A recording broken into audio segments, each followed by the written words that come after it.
তুমি মাটির ঘরে থেকে যদি মাটির প্রদীপ হও বা ময়ূর মহল জুড়ে যদি ঝাড়বাতি হয়ে রাও,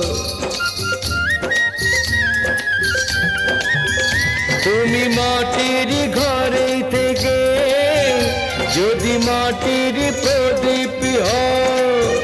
বা ময়ূর মহল জুড়ে যদি ঝাড়বাতি হয়ে রাও, তবু ছড়াতে গেলে আলো